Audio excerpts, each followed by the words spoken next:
नमस्कार, हमारा उत्तराखंड में आपका बहुत बहुत स्वागत। मैं हूं प्रियंका। सबसे पहले बात करेंगे आज की हेडलाइंस की। उत्तराखंड में तीरथ मंत्रिमंडल का शपथ ग्रहण। 1-2 दिन में केंद्रीय नेतृत्व से चर्चा को आज जा सकते हैं दिल्ली। देहरादून में राजभवन में उतरेगा बसंत। 13 से 14 मार्च तक सजेगा फूलों का अनोखा संसार। रंग बिरंगे फूलों का कर पाएंगे दीदार। केदारनाथ धाम के कपाट 17 मई को खुलेंगे। इस यात्रा सीजन के लिए मंदिर के मुख्य पुजारी होंगे बागेश्वरलिंग।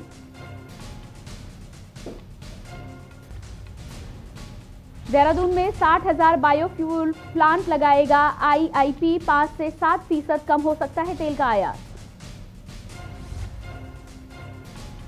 एचआरएचयू में अब होगी मास्टर ऑफ ऑप्टोमेट्री की पढ़ाई। प्रवेश के लिए आवेदन शुरू। प्रवेश के लिए नहीं जाना पड़ेगा बाहर। नहीं थम रहा कोरोना का कहर। 24 घंटे में मिले 96 नए संक्रमित। एक की मौत। 97,000 के पार हुआ संक्रमितों का आंकड़ा। आप देख रहे हैं के न्यूज, खबरों का सारथी। बुलेटिन की शुरुआत करेंगे। उत्तराखंड के नए सीएम तीरथ सिंह रावत कुर्सी संभालते ही एक्शन मोड में आ गए हैं। आज सीएम तीरथ सिंह रावत हरिद्वार पहुंचे और हरिद्वार में पहले शाही स्नान के मौके पर हर की पैड़ी पर ब्रह्मकुंड पहुंचकर संतों पर फूलों की वर्षा की। यही नहीं, सीएम तीरथ सिंह रावत ने राज्य सरकार की तरफ से भी हेलीकॉप्टर के माध्यम से पुष्प की वर्षा करवाई। 2 दिन पूर्व तक कुंभ को कोविड की आड़ में सीमित कर रही राज्य सरकार सीएम बदलते ही बदलती हुई नजर आई है। खुद सीएम तीरथ सिंह रावत ने भी सभी श्रद्धालुओं को हरिद्वार कुंभ में आमंत्रित किया है। इस मौके पर सीएम तीरथ का गंगा सभा के सदस्यों ने भी स्वागत किया है। उधर नए सीएम का कुंभ के प्रति जोश देखकर साधु संतों में भी खुशी का माहौल है और अब साधु संत खुश नजर आ रहे हैं। वहीं इस मौके पर के न्यूज के संवाददाता ने वहां का जायजा लिया।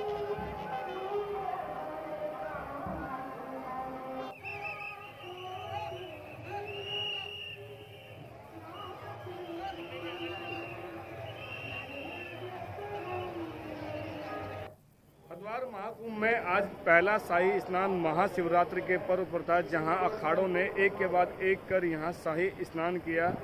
और इसी बीच हम आपको बता दें कि उत्तराखंड के नवनियुक्त मुख्यमंत्री तीरथ सिंह रावत भी अपने परिवार के साथ हरिद्वार पहुंचे, जहां उन्होंने संत महात्माओं पर फूलों से वर्षा की। और इसके बाद मुख्यमंत्री तीरथ सिंह रावत ने जो जिला प्रशासन और मेला प्रशासन के जो अधिकारी हैं उनके साथ बैठक कर जरूरी दिशा निर्देश दिए। हरिद्वार से के न्यूज के लिए ओम प्रयास।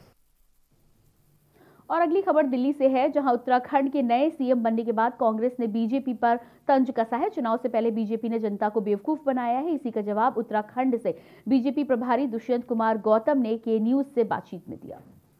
प्रदर्शन किया, कौन सा धरना किया, क्या भ्रष्टाचार का आरोप अपने त्रिवेंद्र रावत पे लगाए। ये तो हमारी प्रक्रिया है एक तरीके से। आज हम पूरे देश के अंदर कांग्रेस मुक्त शासन दे रहे हैं। कांग्रेस जा रही है, जम्मू एंड कश्मीर से गई है, वेस्ट बंगाल से जाने वाली है। पांडेचेरी में आपने देखा होगा, उन्होंने जब समुद्र के अंदर कूद के आत्महत्या खुद ही कर ली है। हमें अच्छे कार्यकर्ताओं की जरूरत है, जिनको शासन और सत्ता का अनुभव है। और त्रिवेंद्र रावत जी को अच्छा पिछले भी राष्ट्रीय स्तर पर काम कर चुके हैं। संगठन और सत्ता का बहुत अच्छा अनुभव है और उस अनुभव का लाभ केंद्र में कहीं ना कहीं लिया जाएगा। सर, क्या नए सीएम दिल्ली आने वाले हैं? आ सकते हैं दिल्ली। दिल्ली तो हमारे लिए मंदिर है, यहाँ से हमें ज्ञान मिलता है, बुद्धि मिलती है, दिशा मिलती है। और आएंगे भी, मुझे लगता है आएंगे। लेकिन प्रथमतः जो हमारी संस्कृति और संस्कार हैं, देवी देवताओं को मानना, उनकी पूजा करना, जिस प्रकार से वो आज कुंभ के अंदर अपने जितने भी साधु संत हैं उनकी सेवा कर रहे हैं, पुष्प से वर्षा कर रहे हैं, हेलीकॉप्टर से वर्षा उनके ऊपर कर रहे हैं। और कुंभ में आने वाले देश और विदेश से सभी भक्तों का स्वागत कर रहे हैं और आह्वान कर रहे हैं, आइए, हमारी आस्था का केंद्र है और आप स्नान कीजिए। साफ तौर पे नए सीएम दिल्ली भी आ सकते हैं। के न्यूज के लिए दिल्ली से अजीत सिंह की रिपोर्ट। खबर देहरादून से है। उत्तराखंड की राज्यपाल बेबी रानी मौर्य ने आज राजभवन देहरादून में प्रेस कॉन्फ्रेंस की, जिसमें उन्होंने राजभवन में आयोजित होने वाली पुष्प प्रदर्शनी के विषय में जानकारी दी। प्रेस कॉन्फ्रेंस में राज्यपाल ने सबसे पहले महाशिवरात्रि की सभी प्रदेशवासियों को शुभकामनाएं दी। इस दौरान उन्होंने बताया कि 13 और 14 मार्च को राजभवन में पुष्प प्रदर्शनी का आयोजन किया जाएगा। इस आयोजन से पहले कल 12 मार्च को गरीब बच्चों को पुष्प प्रदर्शनी देखने के लिए आमंत्रित किया गया है। इतना ही नहीं, इस बार वसंतोत्सव में वृंदावन के फूलों की होली और मयूर नृत्य भी दिखाई देगा। इसके साथ ही राज्यपाल ने बताया कि इस साल अगस्त और सितंबर माह में फलों की प्रदर्शनी का आयोजन होगा, जिसमें राज्य के फलों को प्राथमिकता दी जाएगी। फलों की इस प्रदर्शनी में सेब, लीची, अन्य फलों को शामिल किया जाएगा। प्रदेश के काश्तकारों को रोजगार के अधिक अवसर उपलब्ध कराए जाने के उद्देश्य से फलों की प्रदर्शनी लगाई जाएगी।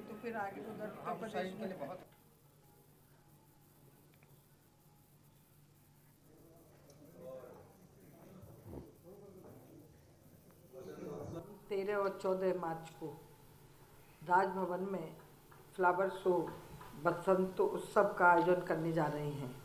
आपको विदित ही है और ये 2003 से प्रारंभ हुआ है।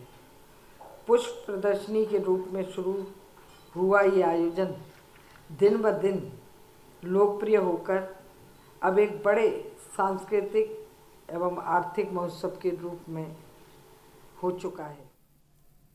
हरिद्वार में महाकुंभ के शाही स्नान के चलते पुलिस ने उत्तराखंड के सभी बॉर्डर्स पर चौकसी बढ़ा दी है। उत्तर प्रदेश, हरियाणा, राजस्थान, दिल्ली आदि से श्रद्धालु हरिद्वार का रुख कर रहे हैं। वहीं नारसन बॉर्डर पर सरकार द्वारा जारी एसओपी का कड़ाई से पालन किया जा रहा है। रुड़की एसडीएम पूरन सिंह राणा ने बताया कि हरिद्वार में अखाड़ों का शाही स्नान है। नारसन बॉर्डर पर कोविड के चलते सरकार द्वारा जारी एसओपी का कड़ाई से पालन किया जा रहा है। हरिद्वार जाने वाले जिन लोगों के पास कोविड-19 की नेगेटिव रिपोर्ट नहीं है, उनको वापस भेजा जा रहा है।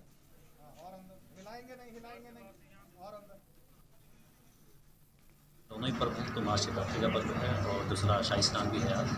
तो उसके रिगार्डिंग जो एसओपी जारी हुई तो ये क्लियर डायरेक्शन है कि जो भी व्यक्ति उत्तराखंड में हरिद्वार आना चाहता हो तो प्रॉपर एक तो RT-PCR रिलेटेड अपनी रिपोर्ट लेके आएगा, प्लस जो कोविड का जो पोर्टल बना है, एक तो कुंभ मेला के संबंधित एक पुलिस का बना है, तो उसमें अपना रजिस्ट्रेशन करना है। तो उसकी प्रॉपर बॉर्डर में तो चेकिंग की जा रही है और जिन लोगों के द्वारा प्रॉपर रजिस्ट्रेशन नहीं करवाया गया है या RT-PCR रिपोर्ट इत्यादि नहीं लेके आए हैं, ऐसे लोगों को बॉर्डर से वापस किया जा रहा है। उत्तराखंड हाईकोर्ट ने कटघरिया हल्द्वानी में बाबा हेड़ा खान आश्रम व केदारनाथ मंदिर के नाम करीब 150 साल पूर्व दी गई गवर्नमेंट ग्रांट भूमि को कुछ व्यक्तियों द्वारा खुर्द-बुर्द करने के खिलाफ दायर जनहित याचिका की सुनवाई करते हुए जिलाधिकारी नैनीताल व जिला विकास प्राधिकरण को मौके का मुआवजा कर आश्रम की भूमि पर बने अवैध निर्माण को हटाने के निर्देश दिए हैं। हाईकोर्ट ने इस मामले में पुरातत्व सर्वे ऑफ इंडिया को भी नोटिस जारी किया है। आपको बता दें कि कटघरिया निवासी शिवशंकर सुयाल व अन्य ने हाईकोर्ट में जनहित याचिका दायर कर कहा था कि कटघरिया में बाबा हेड़ा खान आश्रम व केदारनाथ मंदिर के लिए सरकार ने 1872 में गवर्नमेंट ग्रांट लैंड आवंटित की थी। तब से ये भूमि बाबा विराजमान के नाम पर दर्ज है, जिसमें वे आश्रम के अलावा खेती के लिए भी भूमि उपलब्ध कराते हैं। हल्द्वानी में एक जो ऐतिहासिक टेंपल है हेड़ा खान महाराज का कटघरिया में, जो 1890 में स्थापित है, वो गवर्नमेंट ग्रांट लैंड है और उसमें कुछ लोगों द्वारा दुकानों का निर्माण किया जा रहा है जिनको इस मामले में कोई अधिकार नहीं है और उनके पक्ष में जो डेवलपमेंट अथॉरिटी है उसके द्वारा नक्शा भी स्वीकृत कर दिया गया था। तो उस बारे में याचिका दायर हुई थी जिसमें कोर्ट ने डेवलपमेंट अथॉरिटी को डायरेक्ट किया है कि वो इस साइट को विजिट करे और देखे कि अगर जो लोग कंस्ट्रक्शन कर रहे हैं उनके पास कोई लीगल राइट नहीं है तो उस निर्माण कार्य को वो सील भी करें। आगे बढ़ेंगे और देहरादून से बड़ी खबर आ रही है। आजादी का अमृत महोत्सव आज। देहरादून से बड़ी खबर आपको बता रहे हैं, मुख्यमंत्री तीरथ सिंह रावत करेंगे शुभारंभ। पवेलियन ग्राउंड में दोपहर 12 बजे शुरू होगा कार्यक्रम। आज से भारत की आजादी का अमृत महोत्सव किया जा रहा है आयोजित। पवेलियन ग्राउंड में दोपहर 12 बजे से इस कार्यक्रम की शुरुआत होगी। देहरादून से बड़ी खबर आपको बता रहे हैं, महोत्सव का शुभारंभ देहरादून और अल्मोड़ा से किया जाएगा। मुख्यमंत्री तीरथ सिंह रावत ने जनता से अपील की है, पावन पर्व में हर्षोल्लास के साथ प्रतिभाग करने की तमाम जनता से अपील की है नवनिर्वाचित मुख्यमंत्री। और इसी खबर पर ज्यादा जानकारी देने के लिए हमारे साथ हमारे विशेष संवाददाता राजेश वर्मा जुड़ चुके हैं। जी राजेश जी, आपसे जानना चाहेंगे कि देहरादून में जो अमृत महोत्सव का आयोजन किया जाना है, मुख्यमंत्री ने साथ ही तमाम जनवासियों से अपील भी की है कि इस महोत्सव में शामिल हों और इसे सफल बनाएं। इस बारे में और अधिक क्या जानकारी मिल पा रही है, कब से शुरुआत होगी? बिल्कुल प्रियंका, मैं बता दूं राज्य में इस महोत्सव को जो है वो काफी धूमधाम और उत्सव काफी उत्साह से जो है वो मनाया जा रहा है। और आज जो इसकी शुरुआत की जाएगी देहरादून और अल्मोड़ा से इसकी शुरुआत होगी और साथ ही आजादी का ये अमृत महोत्सव है जिसको लेकर के तैयारियां जो है वो कर दी गई है। स्वयं खुद मुख्यमंत्री तीरथ सिंह रावत ने इस महोत्सव को मनाने के लिए जो है आम जनता से जो है अपील की है और उन्होंने कहा है कि राष्ट्रपति के इस पावन पर्व को हर्ष और उल्लास से जो है वो मनाया जाए। और आज पवेलियन ग्राउंड देहरादून से जो है ये दोपहर 12 बजे इस कार्यक्रम का शुभारंभ जो है वो कर दिया जाएगा। मिलाकर के कहा जाए तो पूरी तैयारियां जो है वो सरकार द्वारा जो है वो कर ली गई है और आज ये अमृत महोत्सव का जो शुभारंभ है वो अल्मोड़ा और देहरादून से कर दिया जाएगा। प्रियंका जी, इसके अलावा राजेश जी, जिस तरह के हम कार्यक्रम देख रहे हैं, नव निर्वाचित सीएम तीरथ सिंह रावत के कल उन्होंने कुंभ की यात्रा की, वहां पर साधु संतों का आशीर्वाद लिया और उसके बाद आज अमृत महोत्सव के कार्यक्रम की शुरुआत की है। साथ ही साथ आगे बढ़ चढ़कर जनता से अपील भी कर रहे हैं। इस हिसाब से ये साफ नजर आ रहा है कि तीरथ सिंह रावत पूरी तरह से एक्टिव मोड में है। तो कोई दो राय नहीं क्योंकि समय कम है और काम बहुत ज्यादा और घोषणाएं ऐसी हैं कि जो अभी पेंडिंग है और जिनको लेकर के इस समय जो है ताबड़तोड़ घोषणाओं से के साथ साथ जो है महोत्सव जो है वो मनाने की जो तैयारी है वो की जा रही है। और अब आप देखेंगे कि जो अभी तक तीरथ सिंह रावत की जो 18 मार्च को 4 साल पूरे होने जा रहे थे तो उसको कहीं ना कहीं जो भाजपा है यानी कि बीजेपी जो है उस महोत्सव को एक तरीके से अलग तरीके से बनाएगी क्योंकि पहले वो कार्यक्रम दिलवाले में किया जा रहा था लेकिन इस बार जो है भाजपा की 4 साल के नाम से जो है ये कार्यक्रम किया जाएगा। और ये कार्यक्रम जो है उत्तराखंड की राजधानी यानी कि देहरादून से जो है इस कार्यक्रम का शुभारंभ होगा। तो तमाम ऐसे कार्यक्रम है, तमाम ऐसी योजनाएं हैं जिनको लेकर के जो है जो एक अंदाज है जो नए मुख्यमंत्री का वो इसमें साफ तौर पर देखने को मिल रहा है। और कहा जा सकता है कि जिस तरीके से एक पहल जो है वो मुख्यमंत्री ताबड़तोड़ कार्यक्रम और ताबड़तोड़ जैसे हरिद्वार में गए हैं तो कहीं ना कहीं एक बड़ी उपलब्धि जो है वो आने वाले समय में मिल सकती है। जी राजेश जी, इस जानकारी के लिए आपका बहुत बहुत शुक्रिया। और लगातार देहरादून से बड़ी खबर हम आपको बता रहे हैं। आज़ादी के उपलक्ष्य में अमृत महोत्सव मनाया जाना है। पवेलियन ग्राउंड में दोपहर 12 बजे से इस कार्यक्रम की शुरुआत होगी। आज से भारत की आज़ादी का अमृत महोत्सव आयोजित किया जा रहा है और नवनिर्वाचित मुख्यमंत्री तीरथ सिंह रावत ने तमाम जनता से ये अपील की है कि वो इस कार्यक्रम में शामिल हो और इस कार्यक्रम को सफल बनाए।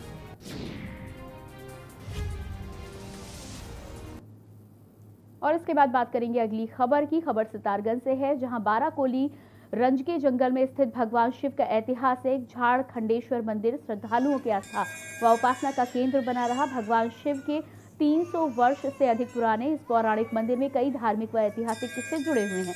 बाबा आगमपुरी के वंशज 4 पीढ़ियों से इस मंदिर में पुजारी हैं। शिवरात्रि पर यहाँ 3 दिवसीय मेले का आयोजन भी किया जाता है। आपको बताते चले, सितारगंज क्षेत्र में झाड़ी गांव में हर वर्ष महाशिवरात्रि के पर्व पर 3 दिवसीय मेला लगता है जिसमें आसपास के क्षेत्रों के सभी लोग एकत्रित होते हैं। बता दें, यह मंदिर बरसों पुराना है। कोविड-19 के बाद आज हर साल की उपेक्षा में मेले में काफी भीड़ देखी गई।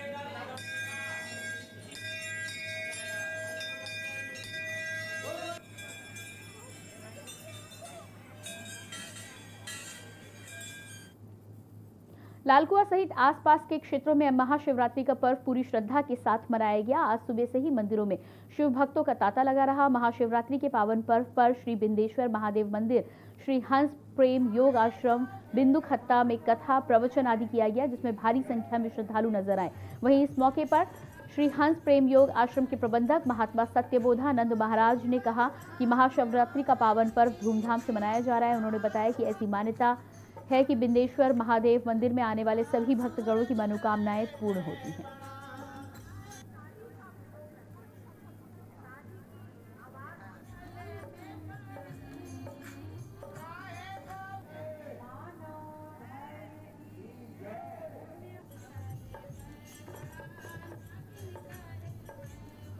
शिवरात्रि महापर्व हम लोग धूमधाम से मना रहे हैं।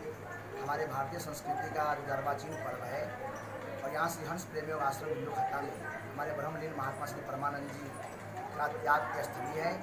सन 1960 से यहाँ पे शिवरात्रि का पर्व मनाया जाता है और बड़े बिंदुखत्ता के अलावा पूरे उत्तराखंड के दूर दराज से लोग यहाँ पे आते हैं और आस्था की प्रतीक है, प्राचीन मंदिर है यहाँ पे। और हमारी ऐसी मान्यता है बिंदेश्वर महादेव जी मंदिर का, यहाँ पे जो सच्ची आस्था और श्रद्धा को लेकर के आते हैं और सच्ची भावना से जो जलाभिषेक जो करते हैं, तो महाप्रभु भोलेनाथ उनकी सारी मुरादें पूरी करते हैं, सारे मनोकामना जो पूर्ण करते हैं।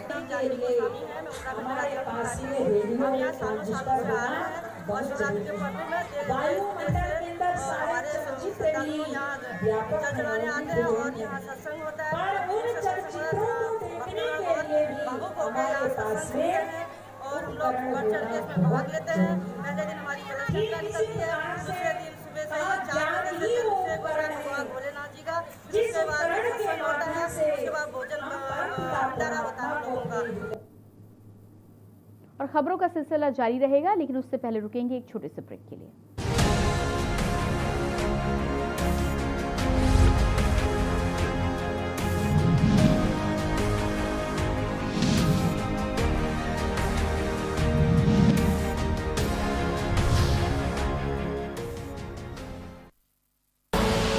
आप देख रहे हैं के न्यूज, खबरों का सारथी। उत्तर प्रदेश में योगी सरकार अपने दावे और वादे पर खरी उतरी है। अपने दमदार काम से प्रदेश में विकास की गति देते हुए यूपी को संवार रही है। यूपी में जो 70 सालों से नहीं हुआ, उसे योगी सरकार ने 4 सालों में कर दिखाया है।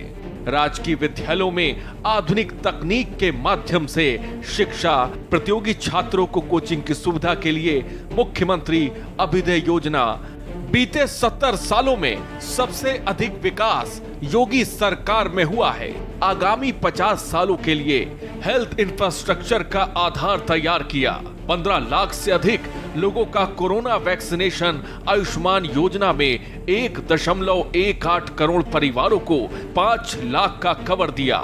40 लाख से अधिक प्रधानमंत्री आवास की स्वीकृति और निर्माण। 4 सालों में 4 लाख से ज्यादा युवाओं को सरकारी नौकरी। गन्ना किसानों को 1.25 लाख करोड़ का रिकॉर्ड भुगतान। 341 किलोमीटर लंबे पूर्वांचल एक्सप्रेसवे का तेजी से निर्माण। 2 करोड़ 61 लाख शौचालयों का निर्माण कराया। योगी सरकार ने विकास की दृढ़ इच्छा शक्ति से अपने काम के दम पर यूपी की तस्वीर बदल कर रख दी है। काम दमदार, योगी सरकार। आप देख रहे हैं के न्यूज, खबरों का साथ।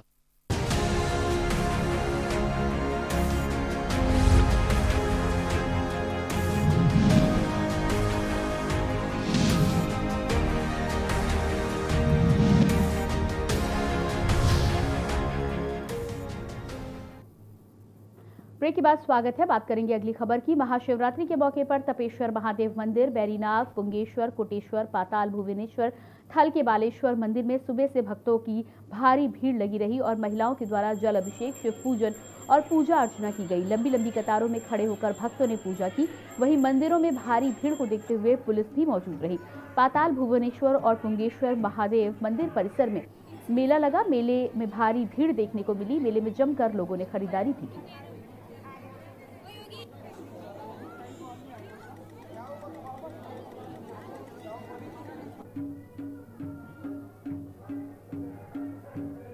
अर्चन किया जाएगा, जिसमें 11,008 पार्थियों का पूजन किया जाएगा।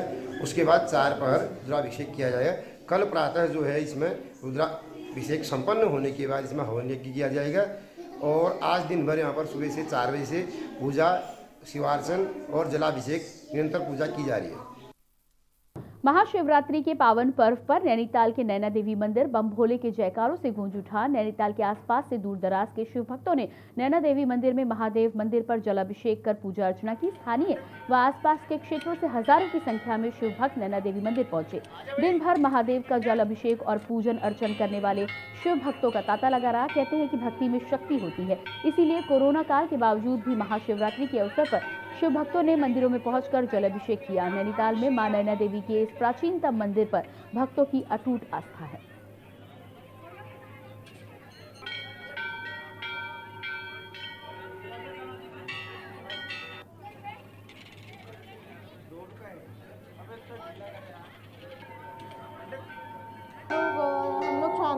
आए थे नैनीताल, और हमें पता है नैना देवी मंदिर काफ़ी फेमस है यहाँ पे, और आज शिवरात्रि भी थी, तो हमें लगा this is the perfect day to come here. और हमने शिव जी की मतलब दर्शन किए, हमने चढ़ावा भी चढ़ाया, और पूजा हमने पूरी श्रद्धा के साथ करी है, क्योंकि भोलेनाथ जो है वो हर किसी का फल देते ही हैं उनकी पूजा का, तो इससे हमने भी आस्था के साथ व्रत रखा हुआ है, यहाँ पे जल अर्पण किया, फिर उसके बाद पूजा करी। महाशिवरात्रि के पावन पर्व पर हरिद्वार से जल भरकर लाने के बाद बम भोले के जयकारों के बीच काशीपुर तथा आसपास और दूर दराज के शिव भक्तों ने देर रात से मोटेश्वर महादेव मंदिर पर जल अभिषेक किया। इसी के साथ साथ काशीपुर के शिव मंदिर और शिवालयों में भी जाकर पूजा अर्चना की। स्थानीय व आसपास के क्षेत्रों के हजारों की संख्या में कांवड़ियों ने काशीपुर में चैती मंदिर के पास मोटेश्वर महादेव मंदिर में जल अभिषेक किया। पूजा अर्चना करने वाले भक्तों ने शिवलिंग पर जल चढ़ाने वाले शिव भक्तों का तांता लगा रहा। महाभारत कालीन मोटेश्वर महादेव मंदिर का शिवलिंग 12वां उप ज्योतिर्लिंग है। शिवलिंग की मोटाई अधिक होने के कारण इसे मोटेश्वर महादेव मंदिर के नाम से भी जाना जाता है। स्कंद पुराण में भगवान शिव ने कहा कि जो भक्त कांवड़ कंधे पर रखकर हरिद्वार से गंगा जल लाकर यहाँ चढ़ाएगा उसे मोक्ष की प्राप्ति होगी। इसी के चलते मन्नत पूरी होने पर यहाँ लोग कांवड़ चढ़ाते हैं। काशीपुर के चैती मैदान में महादेव नहर के किनारे मोटेश्वर महादेव मंदिर स्थित है। यहाँ रोजाना सैकड़ों श्रद्धालु पूजा करने आते हैं। हर साल महाशिवरात्रि के पर्व पर यहाँ भव्य मेला भी लगता है।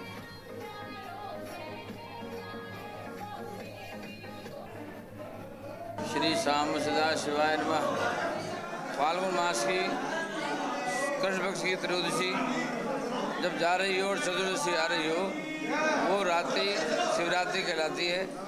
आज इस दिन शिवरात्रि का दिन है 11 मार्च 2021। इसमें भगवान शिव के अनंत रूपों के दर्शन किए जाते हैं। पूरे विश्व में जहाँ भी भगवान शंकर के मंदिर है वहाँ पर आज शिवरात्रि का पर्व मनाया जाता है। बड़ी धूमधाम के साथ पार्वती और शिव का विवाह के रूप में आज की रात मनाई जाती है। 4 धामों में से एक बाबा केदारनाथ के कपाट खुलने की तिथि की घोषणा कर दी गई है। साथ ही शिव भक्तों में इससे उत्साह की लहर है। बाबा केदारनाथ के कपाट 17 मई को सुबह 5 बजे मेष लग्न में खोले जाएंगे। इसके बाद 18 मई को बद्रीनाथ के कपाट खुल जाएंगे। साथ ही 14 मई को श्री गंगोत्री यमुनोत्री धाम के कपाट भी खुलेंगे। गौरतलब है कि 4 धाम की यात्रा के विशेष महत्व को देखते हुए प्रशासन ने भी विशेष तैयारियां की है और हर साल मंदिर खुलने के लिए हिंदू पंचांग के अनुसार ये तिथि निर्धारित की जाती है।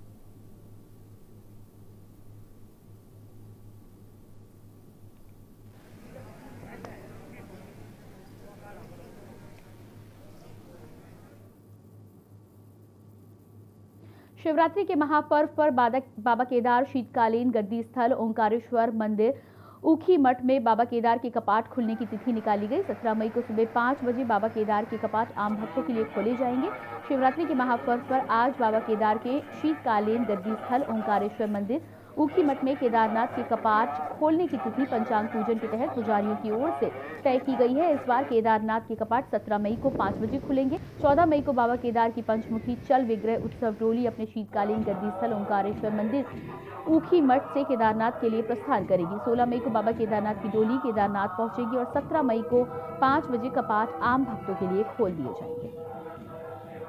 बाबा केदारनाथ जी का कपाट 17 मई को सुबह 5 बजे प्रातः काल ब्राह्मी मुहूर्त में कपाट खुल रहे हैं। 14 तारीख को चली विग्रह डोली यहाँ से प्रस्थान होगा। 13 तारीख को भैरवनाथ पूजा होगा और 14 तारीख से प्रस्थान होकर शाम को गौरीकुंड पहुँचेगा। 15 तारीख को गौरीकुंड पहुँचेगा। 16 तारीख केदारनाथ पहुँचेगा बाबा केदारनाथ जी की डोली। 17 तारीख को सुबह प्रातः काल 5 बजे कपाट खुलेगा।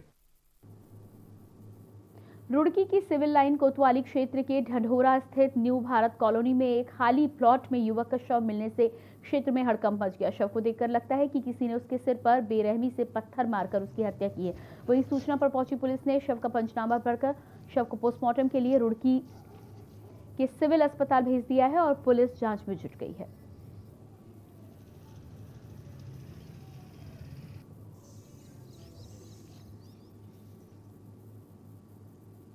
और फिलहाल इस बुलेटिन में इतना ही। बाकी खबरों के लिए देखते रहिए के न्यूज़ इंडिया।